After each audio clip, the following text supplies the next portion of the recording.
Good morning, good afternoon, good evening, wherever you are. I'm David Wu. Welcome to the Money Game, where we make actionable predictions about the big stories shaping the world today. If you're interested in making money, you're in the right place. If you're not, please don't leave, because this program is designed for anyone who is interested in learning about what makes our world tick. If you haven't done so already, please subscribe at davidwu.unbound.com. The big story this week, of course, was China Evergrande, the biggest Chinese property developer and a company that the market fears is about to go under soon. I'm going to tell you why I think this story is unlikely to go away anytime soon. I'm going to tell you why I think it only adds to a growing body of evidence that Beijing has decided to accept short-term economic pains in exchange for long-term stability. In that respect, I'm going to also tell you why we're not yet at the pain threshold for Beijing. In other words, there's going to be more pain to come, and I'm going to tell you how to position accordingly. You might have not heard of China Evergrande until this past week, but let me assure you its troubles are not new. In fact, since 2000, over the past year, the stock has been pretty much going down almost in a straight line as investors become increasingly aware of its problems. If there's anything new about the China Evergrande story, is the fact that the market is starting to be concerned about potential contagion risk. That is, the market is starting to worry that what this means for other Chinese developers and what this means for Chinese banks and other financial institutions that are sitting on liabilities basically issued by these companies. Many people have been comparing China Evergrande with Lehman Brothers, the American investment bank that went down in 2008, precipitating a global financial crisis. I don't deny there are some very important similarities between the two, such as the size of their liabilities and their systemic importance.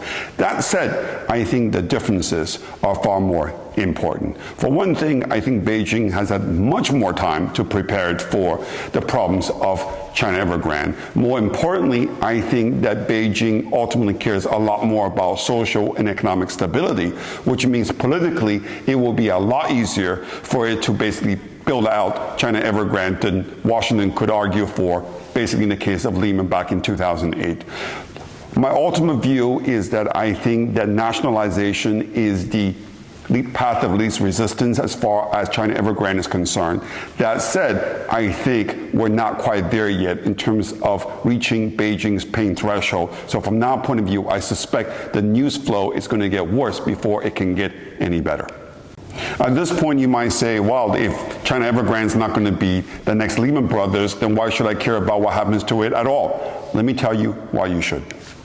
China Evergrande's debacle is a reflection of the single biggest problem facing the Chinese economy today, namely the housing bubble. The housing bubble has been growing bigger and bigger and bigger for most of the last 10 years. At this point, as you can see on this chart here, that a 100 square meter apartment in one of the big cities in China now costs almost 800,000 US dollars. This puts basically Chinese property prices, at least for these big cities, the same level of some of the most richest countries in the world. To put that into perspective, per capita income in China is only 10,000 US dollars versus 40,000 in Japan and 60,000 in the US. In other words, maybe a New Yorker can afford to buy in Beijing, but vast majority of Chinese citizens cannot. As I mentioned a few weeks ago, China already suffers from income inequality. In fact, based on the Gini coefficient, it does not fare much better than the US. So from that point of view, the housing bubble is only exacerbating the basically growing social tension between the have and the have-not. The housing bubble creates lots of problems, both direct and indirect. One of the problems, of course, is falling birth rate. As couples having to set aside more and more money for housing, they have less and less money to set aside for having more children. This is one of the main reasons why, despite the abolition of the one-child policy back in 2015, birth rate has continued to fall. It is now basically below 1 as of 2020. Because of these and other problems, Beijing simply said enough was enough. At the start of 2021, Beijing rolled out a whole slew of prudential regulations that are designed to tamp down what's essentially becoming an overheating housing market. without going into too much details, most of these regulations are designed to essentially limit the ability of people to borrow money from banks in order to build homes or buy homes. It didn't take very long for Chinese banks to start cutting back lending to developers such as China Evergrande. In fact, as you can see on this chart here, the growth rate of credit to real estate development has now fallen to the lowest level in 10 years. Likewise, banks also pull back on their lending to would-be home buyers. As a result, as you can see here on this slide here, the growth rate of personal mortgages has slowed dramatically in the last few months after a torpid pace of growth in 2000. If people cannot get money to buy new homes and developers cannot get money to build new homes, guess what? Fewer new homes will be built. As a result, guess what? Housing starts have tumbled in China. In fact, last month, it fell at an annualized rate of 20%. As home shoppers struggle to get financing, no surprise, home price inflation has started to moderate over the last few months, although it remains still quite high by any standard in some of the big first-tier cities. Real estate is 30% of Chinese GDP, so from that point of view, a slowdown in housing is going to hurt a lot. But there are also secondary impacts, such as via industrial production. So, for example, last month, production of steel was down as much as 10% on an annualized basis. With Chinese household wealth mostly tied to housing, the slowdown in the real estate market is having a discernible impact on consumer confidence. As you can see on this slide here, consumer confidence has taken a big hit over the last few months. In fact, to put that in perspective, it's now fallen more than it did in 2018 at the start of the US-China trade war. That should tell you how much the slowdown in housing is starting to hurt in China.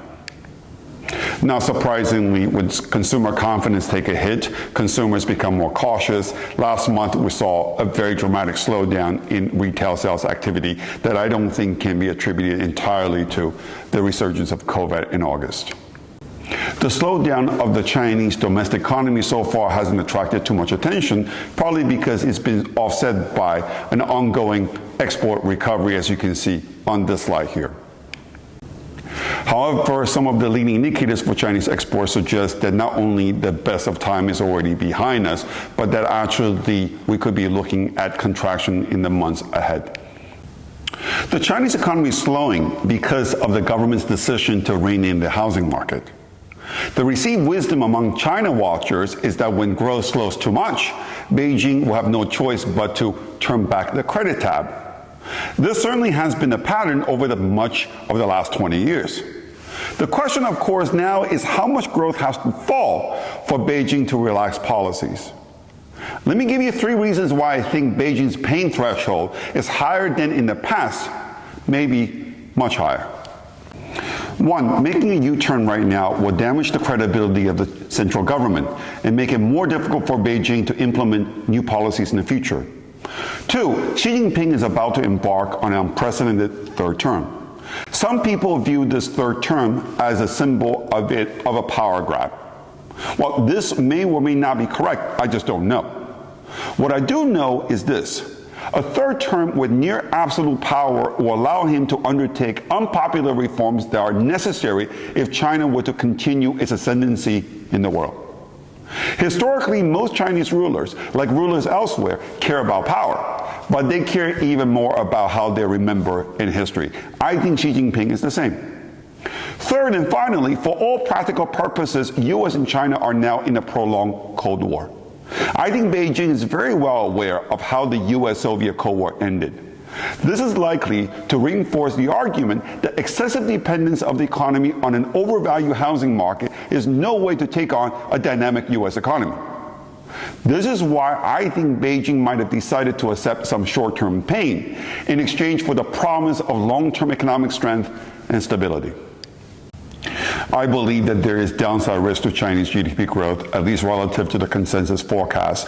At the moment, the market is looking for GDP growth to come in at 8.3% in 2021, followed by 5.5% GDP growth next year. I suspect that both numbers have room to basically get revised down as the market slowly wakes up to the enormity of the gamble that China is basically making right now.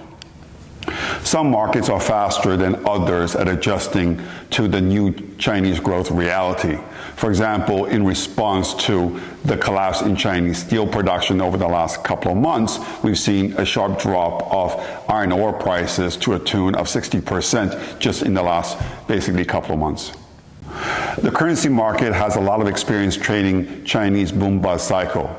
Given that Australia is by far the largest exporter of iron ore to China, this is probably the reason why the Australian dollar has been one of the worst performing currencies among the major currencies in 2021.